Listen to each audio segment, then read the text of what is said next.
One of the things that we know is that clomiphene works very different to the FSH injections that we administer.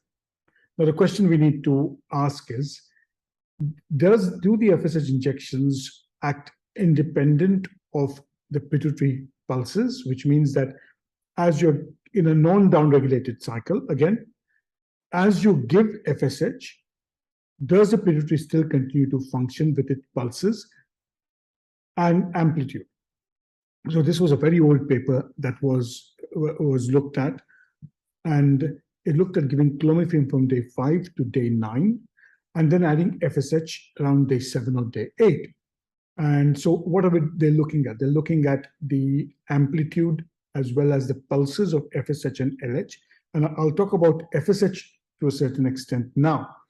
Now, what they noticed is that the FSH levels tend to increase when you gave clomiphene.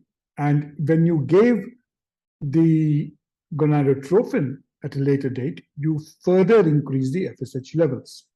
Now, it also suggested that, and this paper is quite interesting in that manner, that one, clomiphene increased the pulses and the amplitude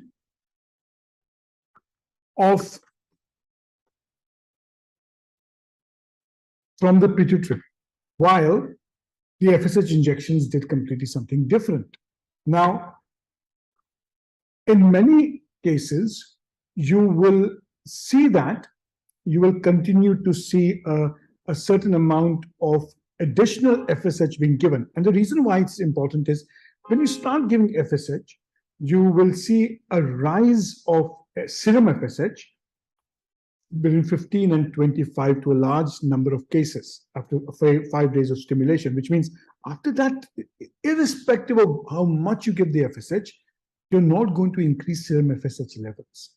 So what could be the alternative here? And the alternative here could be giving clomiphene, as this study shows, that the pulses and the amplitude increases with clomiphene.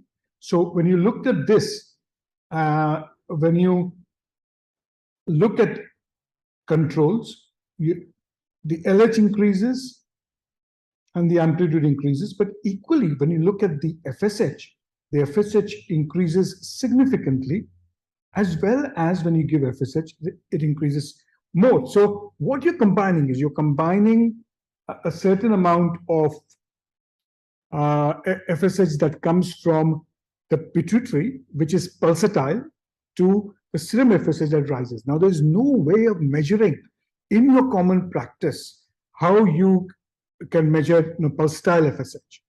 You can only measure serum FSH. So when you measure serum FSH, you don't know from where you're exactly getting this. But if you want to add a little bit of FSH in some patients where they may benefit from pulsatile setups, and I think some of them can be poor responders, where this pulsatile stimulation does work, adding clomiphene may help you to recruit follicles better. And that is the logic behind this paper. An excellent paper years ago, probably when I was in medical school, and has given phenomenal amount of deep understanding into how clomiphene may aid recruitment by increasing the amplitude of the FSH pulses very early on, and may benefit the injectable FSH that's already given. Thank you very much.